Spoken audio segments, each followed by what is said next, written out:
Hi everybody. Yes, it's me again. If you're a subscriber, and I have very few, but if you're a subscriber, I hope you're still out there, and I hope you see this video. I haven't been around for a while, for a little over a year. I don't really have an excuse. I've been busy doing a lot of different things, and I just haven't done any videos. But I kind of feel the need to step back in. I've been wanting to do some for a while. It's, let's see, it's just turned 2026. It's January 3rd, I believe. We got some snow on the ground here in Massachusetts. It's 30 degrees out. And I'm leaving my driveway, gonna head down to Lowe's, pick up something, a couple things. I'm gonna do a few videos in the upcoming weeks and months. I've got some ideas I'm gonna do because my channel is a little bit about everything right now. I'm gonna do some Christian videos.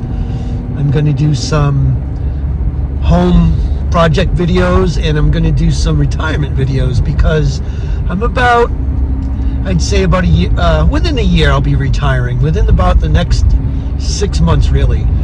And I see there's a lot of retirement videos on the on YouTube, and I believe that there's a lot of people that are in my position, and they're getting ready to retire, and they have a lot of questions, and they're wondering what it's going to be like when they retire. So I'd like to chronicle a little bit about my retirement and the things I'm going through, and maybe it'll be helpful to someone else, and maybe some people will find it interesting. But for today, what I'd like to talk about is a Christian issue that's been bugging me for quite a while. And what that issue is, Christians fighting amongst Christians.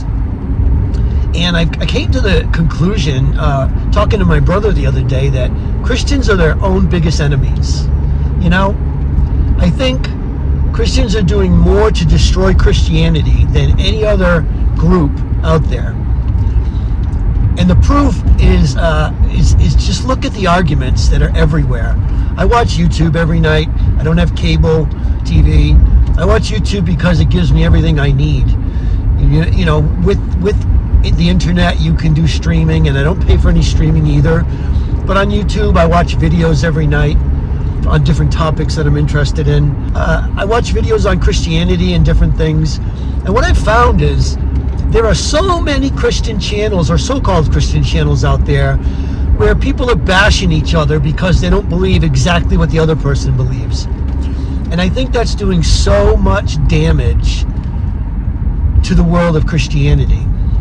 Now, I know doctrine is important. I'm not a brand new Christian. I consider myself to be a seasoned Christian. And I know that doctrine is important. But there are major doctrines and then there are minor doctrines. And I don't believe that YouTube or the public, any public place, is a place for people to be arguing about minor doctrines, because I think all you're going to do is scare away people that don't know Jesus and might be searching, and they hear all these arguments among Christians, and they're going to say, I'm more confused now than I was before. This is not what I thought it was. These people are all fighting amongst themselves. They're not the loving group that I thought they were supposed to be. I'm out of here. And the reason I say that is because I've come across a couple of sites in the past year.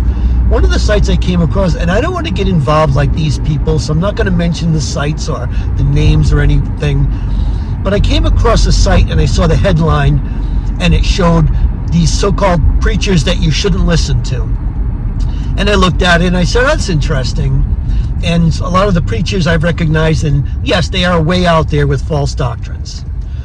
And then a week later, I saw the same site with other preachers, and some of them I knew, and I follow those preachers, and I thought, those are fantastic preachers. I've read their books. I know who they are. They graduated from great Bible colleges. And I was concerned about, well, what's wrong with these preachers? So I went and I listened to the segment on YouTube, and what I found out was the person picked one thing that the preacher did wrong and said nobody should listen to him for this reason. And I agree that doctrine is very, very important. I know you throw these Bible verses out there about the Apostle Paul. If anybody gives you a gospel other than the one we gave you, even if it's an angel from heaven, do not follow it. I know that.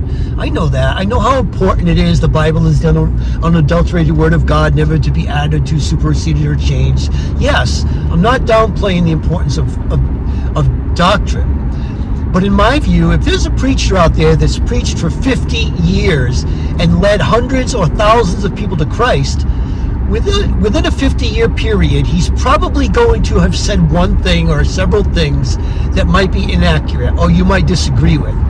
That doesn't mean you throw out the baby with the bathwater. That doesn't mean you disown this entire preacher because of one or two things he said. And I think you're doing an injustice among Christianity and among people that are searching, and they might be looking for Christ, and I think you're scaring them away. If you want to talk about deep theology, you can talk about that in deep theological chat rooms or something, but that's not the place to talk about it in a public forum with Christians that are not going to understand that kind of a thing anyway, brand new Christians or non-believers who are searching. You'll get that thing and you'll take it with a grain of salt. But as long as the basic tenets of salvation are there and the Trinity, then these deep theological ideas are irrelevant to a new Christian. Another issue I see now, that same website, they're selling products and they've got thousands of subscribers. And I'm just thinking, are all these people watching that are subscribing and buying their merchandise, are they all calling themselves Christians while they're condemning all these other people and talking bad about all these other people? Because while you should condemn false doctrine, you shouldn't spend all your time bringing down other people. And the funny thing is, the several segments I've watched, I've never seen the gospel given. So rather than give the gospel, you're spending all your time calling down other Christians. And I don't see how that's right. I don't see how that, and you're selling merchandise and people are buying your merchandise. I don't have a problem with you selling merchandise if that's what you do for a living. But maybe you should spend your time giving the gospel rather than calling everybody else down. If you want to throw out Bible verses about how important doctrine is, how about looking up Ephesians 4:29? I think that's a good one to start with. Okay? Because the more I looked at this one particular person's site, he's destroyed just about every preacher that I know out there. And he leads people to one preacher out of thousands. But I bet and I like the preacher he leads people to. But I think that if you look at that preacher who's been around for all these years, you could probably also find an issue with him. Which leads me to the next issue. The movie The Chosen. I've watched the first 4 seasons of The Chosen. I think I'm on the 5th season now. I don't remember. I've got to come back to the season. But I've watched the seasons of The Chosen, and all these people have been coming out and saying how bad The Chosen is, why you shouldn't watch it. Now maybe I missed something, and maybe there's something going on that I haven't seen. So I started watching all these sites that say how bad the movie The Chosen is. And I've got to say, I also disagree with that. I disagree because for the same reason. I believe The Chosen is going to lead thousands and thousands of people to Christ, or at least to introduce non-believers to who Christ was. If you've got an issue with doctrine that is deep, and you say, well, Jesus actually said this, but he didn't say this. I haven't seen that. Now, I'm willing to say maybe there's something in there that I haven't seen. But once again, to a non-believer, that's going to be way over their heads and they're not going to get it. But what they are going to get is that Jesus came to die for their sins. And it's going to bring them to a closer place with him and bring them to a place where they'll go looking and maybe find a church or maybe talk to a Christian that they know that they weren't willing to listen to before. If it's a deep piece of theological thing, they're not going to see it. But you know what? If an experienced Christian sees it, he's going to take it with a grain of salt, or she, right? They're not going to change their doctrine based on a movie. And that's how I see The Chosen. What I see is it's a TV show. So yes, they're going to take the liberty to add things to make it a TV show. Because if they just based the TV show on what we know from the Gospels, then it would be a 15-minute show. And they made it a show to attract non-believers as well as believers. And to get people to watch, they had to build out the characters. So do we know that Peter was married and had a family and his wife had a miscarriage? No, we don't. But it's irrelevant. It doesn't matter. It was part of building out the character. That's not something people are going to be saved or not be saved by. The fact that Peter gave up his life to follow Christ and realized that Christ was the Savior. When Christ said to Peter, "Who do you say that I am?" And he said, "You are the Savior." That's what's important. So I don't care if Peter's wife was 20 years old, 80 years old, she had a miscarriage, she left him. That doesn't matter. They're building out characters to keep non-believers interested and continue to watch the show. So I watched probably 10 different episodes of people saying why The Chosen was no good to watch. Because I said, maybe I'm missing something here. Let me see what it is that I'm missing. And you know, within 10 episodes, I saw nothing. Well, I saw one thing that made sense, but it still wouldn't stop me from watching the show. 10 episodes. You know what I got? The last one I watched was a couple of days ago, and it was disgusting.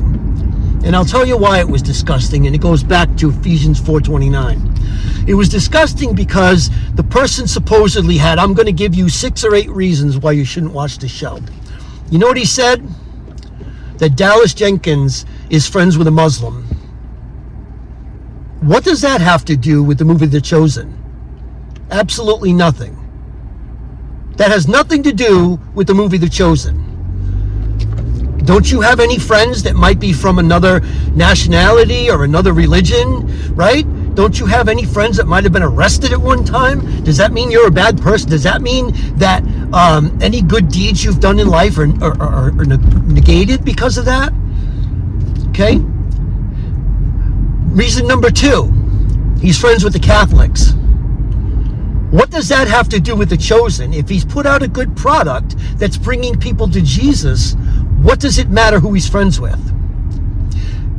Number 3, somebody that works for the production had a gay pride flag on their desk. So what? Unless they influenced The Chosen with their doctrine, then so what? Is it something that I love? No. But is it relevant? Did it influence the doctrine of The Chosen? Absolutely not. So what does it matter?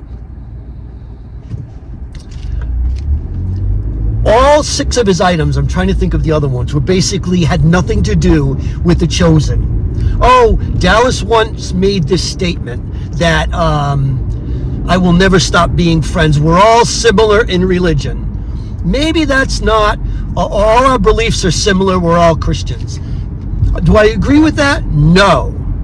But does that show up in The Chosen? No. So it's still a good product that is bringing people to the Lord. Those are not reasons why you should not watch The Chosen. Now, if you tell me in The Chosen, Christ tells people that Allah can get you to heaven, well, then that's a good reason not to watch it. Or if he says, I am not the way, the truth, and the life. People can come to the Father through many other ways. Well, that's not a good reason. That's a good reason to not watch The Chosen. But those things don't happen. So now I've watched 10 different videos or more as to why people say you should not watch The Chosen. And they all give the same reasons. This particular guy that I'm talking about, who said that, he actually called Dallas Jenkins a punk. And he talked to him about him very derogatorily. Like, I couldn't believe a Christian was saying that guy is a punk. And I'm thinking, oh my gosh, Ephesians 4:29. You're calling this guy out because he says he's friends with people. Wasn't Jesus friends with sinners? Wasn't Jesus friends with people that weren't the most upright? And you're calling him out because he's friends with people, but you're calling people a punk? Who's worse?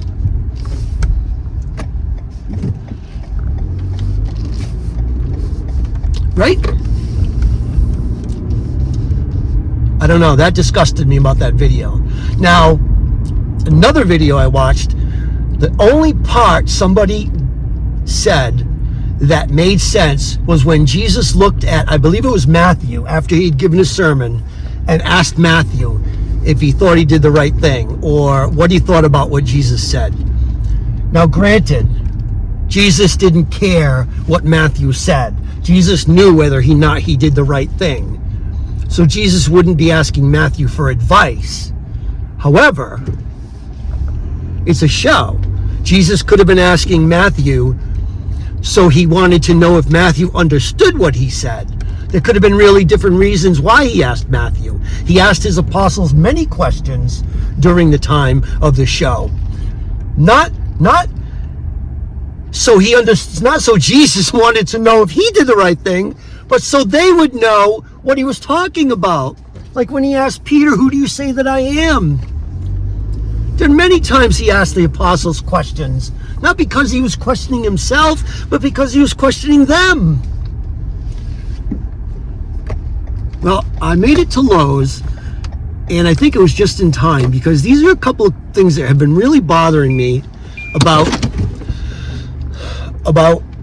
Christians continuously bashing each other. And I see that there are hundreds of sites out there where Christians are just bashing each other nonstop.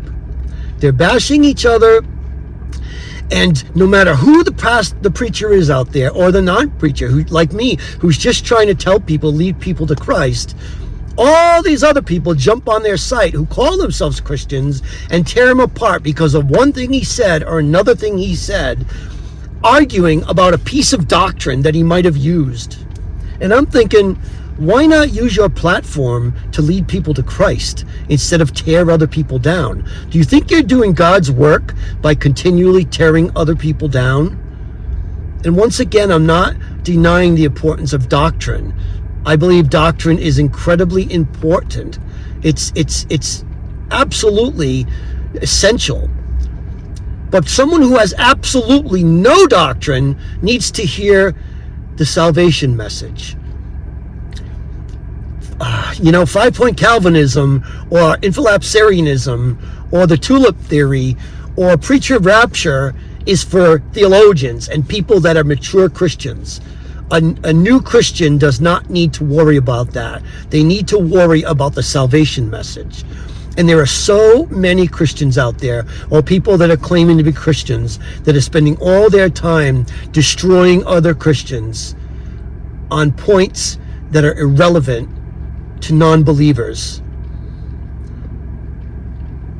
Just before Jesus ascended into heaven, he gave us the Great Commission. And he didn't say, go out there and destroy everybody else that's trying to give the gospel. He said, go out there and spread the word of the gospel. Tell everybody about me. Is that what you're doing? Is that what we're doing? Or are we going out there and spreading the word about how bad each other are? I'm going to leave you with that today. And I'm sorry that this video was a downer, but I think we all need to check ourselves on that.